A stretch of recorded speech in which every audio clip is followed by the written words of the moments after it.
माहौल और रियलिटी में जमीन आसमान का फर्क होता है। अब ये जमीन आसमान का जो फर्क है, ये हम कैसे पता कर सकते हैं कि ये फर्क कितना है? तो दोस्तों, फैक्ट के द्वारा, डेटा के द्वारा हमें यह पता चलता है कि ये फर्क कितना है। बात कर रहे हैं हम इंश्योरेंस इंडस्ट्री की, तो as an insurance agent, as a development officer, आपके पास में इंश्योरेंस इंडस्ट्री का फैक्ट्स एंड डेटा होना बहुत जरूरी है। दोस्तों, जब हम जानकारी की बात करते हैं तो जानकारी अगर हमें किसी प्रोफेशनल से मिले, किसी गुरु से मिले, तो वो एडवाइजेबल होता है। तो आज के एपिसोड में एक बार फिर से लाजरस डायस, जो कि इंश्योरेंस इंडस्ट्री के गुरु हैं, आज हमारे साथ में जुड़े हैं। हम उनसे इंश्योरेंस इंडस्ट्री के बारे में कुछ फैक्ट्स एंड फिगर्स, कुछ नए फैक्ट्स एंड फिगर लेने वाले हैं। तो चलिए मिलते हैं लाजरस डायस जी से। लाजरस जी, आपका बहुत बहुत स्वागत है। Thank you very much. So Lazarus ji, आज हम आपसे कुछ फैक्ट्स एंड फिगर्स जो लेने वाले हैं, उसमें मैं आपसे जानना चाहूँगा लाजरस जी, हम ऐसा बोलते हैं कि इंश्योरेंस इंडस्ट्री का पेनिट्रेशन इंडिया में बहुत कम है, इंश्योरेंस का पेनिट्रेशन बहुत कम है। क्या होता है इसका मतलब? ये पेनिट्रेशन का मतलब क्या है?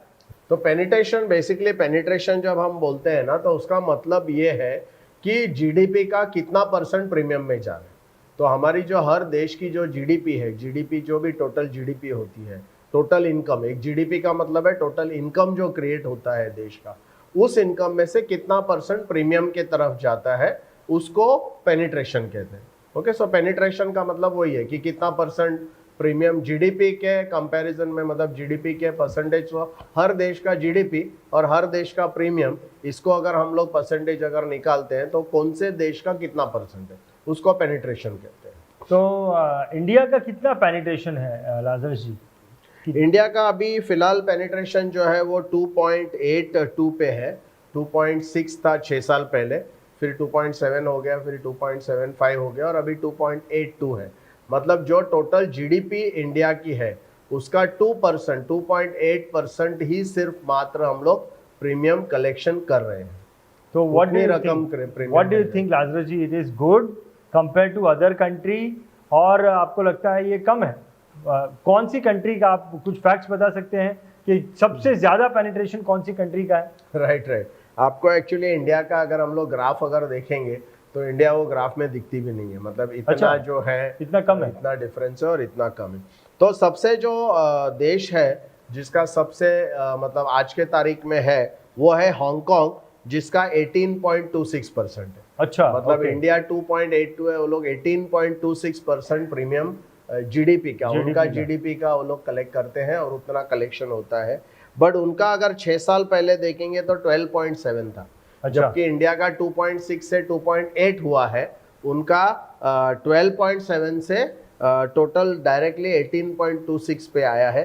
वो एक देश है जिसका बहुत ज़्यादा अच्छा ग्रोथ हुआ है। उसके बाद में ग्रोथ के हिसाब से अगर हम देखेंगे तो चाइना का हुआ है, बट चाइना हमारे से भी गरीब है, क्योंकि चाइना का 6 साल पहले सिर्फ 1.7% था और आज वो लोग ग्रोथ करके आज वो लोग 2.30 पे आ गए। मतलब अभी भी इंडिया से वो लोग कम है, बट उनका ग्रोथ अच्छा हुआ है। बट उसके सामने अगर हम देखते हैं, ताइवान का अभी 16.51 है।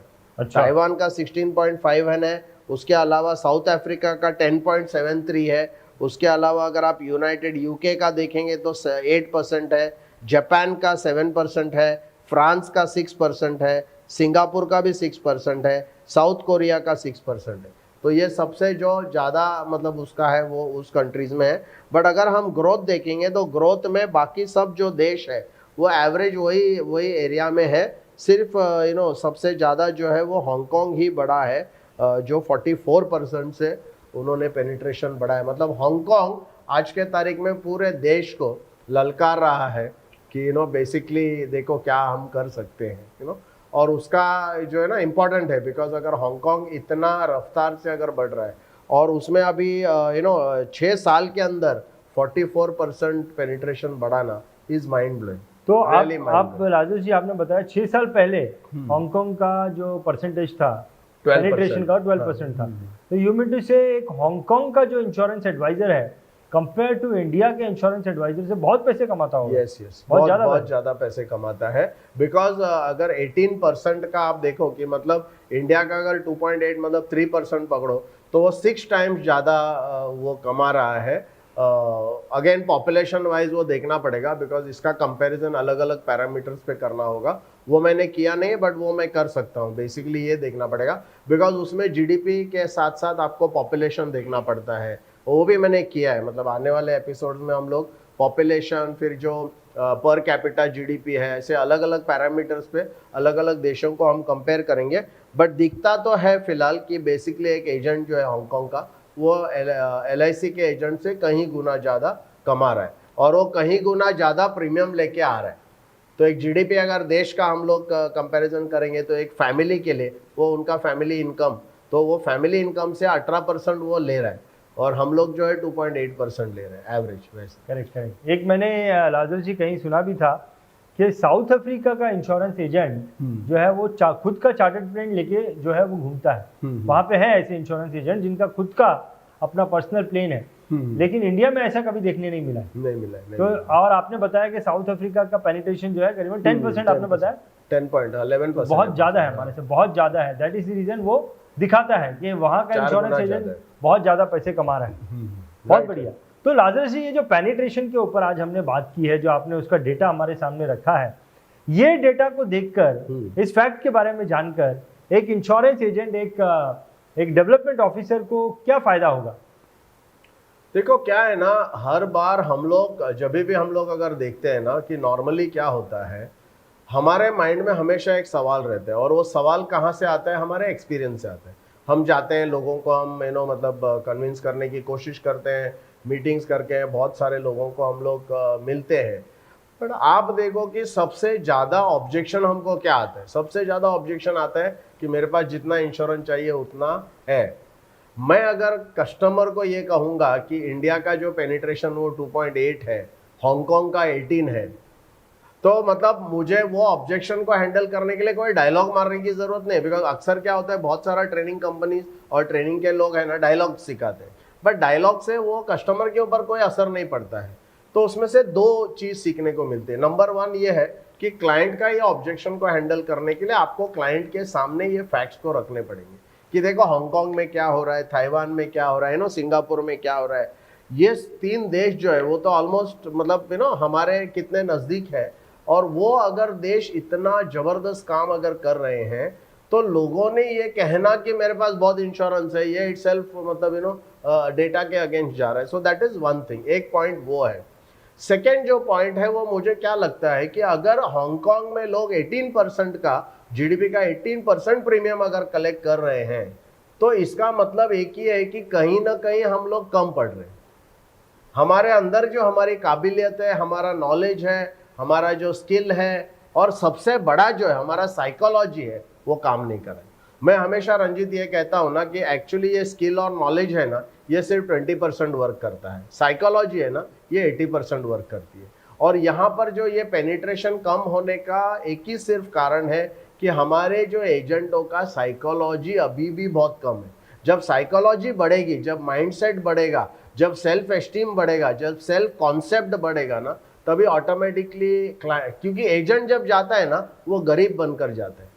वो जाता है तो उसका खुद का अस्तित्व सामने क्लाइंट के सामने कुछ होता नहीं है, उसको लगता है कुछ काम मिलेगा बट अगर वो एज एन एडवाइजर, एज मतलब एज अ पर्सन जो रियली उसके लाइफ में, कस्टमर के लाइफ में कुछ ट्रांसफॉर्मेशन करने के लिए जब जाता है, तो नॉर्मली क्या होता है कि एजेंट यहाँ पर है, क्लाइंट यहाँ पर है, तो कम्युनिकेशन जब ऐसे नीचे से ऊपर होती है तो वो एम्पावरिंग नहीं होती है। बट जब एडवाइजर को ये डेटा से ये पता चलेगा कि कहीं ना कहीं कमी मुझ में है, क्लाइंट देता नहीं है ऐसा नहीं है, लेने वाला चाहिए मैं तो ये कहता हूँ लेने वाला रहेगा तो बहुत मतलब मिल सकता है। तो एक एजेंट को ऊपर जाना पड़ेगा और क्लाइंट को उसको मतलब रिवर्स में जब डायरेक्शन में वो काम करेगा, उसको ये लगना चाहिए, दिल से लगना चाहिए, और उसके अंदर वो हमको मतलब भावना डेवलप करनी होगी, वो इमोशन को डेवलप करना होगा, जिससे कि वो जाके रियली पावरफुली लोगों से बात करे और फिर प्रीमियम मिलना, मतलब प्रीमियम लोग आज नहीं दे रहे हैं जितना दे सकते हैं, तो मतलब ले सकते हैं हम लोग, सिर्फ लेने वाला चाहिए, देने वाले बहुत बैठे हैं। और मुझे लगता है कि लेने वाली की कमी है, और हांगकांग में लेने वाली की बहुत ज़्यादा तादाद है, यहाँ लेने वाले कम है। तो मुझे ये एजेंटों को कहना है कि एक्चुअली आपको कम प्रीमियम इसलिए नहीं मिल रहा है कि मार्केट में प्रॉब्लम है। आपको कम प्रीमियम इसलिए नहीं मिल रहा है कि बेसिकली मतलब कस्टमर देता नहीं है, एक्चुअली आप लेते नहीं है और लेने को जानते नहीं है, और आपका खुद का साइकोलॉजी है वो कहीं ना कहीं आपको स्ट्रॉन्ग करने की ज़रूरत है, माइंडसेट स्ट्रॉन्ग करने की ज़रूरत है। एक बार वो कर लेते हैं तो ऑटोमेटिकली मुझे लगता है हांगकांग तो क्या चीज़ है। और फिर सही बात है राजेश जी, आपने आज जो फैक्ट्स हमारे सामने रखे हैं, ये फैक्ट जो है एक इंश्योरेंस एडवाइजर के कॉन्फिडेंस को बहुत ज़्यादा बढ़ाते हैं कि हांगकांग जैसी छोटी कंट्री अगर इतना बड़ा काम कर सकती है तो हमारे देश में तो नंबर ऑफ पीपल बहुत ज़्यादा है, हम तो बहुत ज़्यादा काम कर सकते हैं, बहुत बड़ा काम कर सकते हैं। तो बहुत कॉन्फिडेंस दिया राजेश जी आपने, बहुत बहुत धन्यवाद ये फैक्ट्स एंड फिगर को हमारे सामने रखने के लिए। Thank you very much. तो दोस्तों क्या आपको समझ में आया, आपको क्या फैक्ट मिला और आपने क्या फील किया, अपने कमेंट्स हमें लिखकर जरूर बताना। अगले हफ्ते कुछ नए फैक्ट्स एंड फिगर के साथ आपसे फिर मुलाकात करेंगे, तब तक के लिए अलविदा।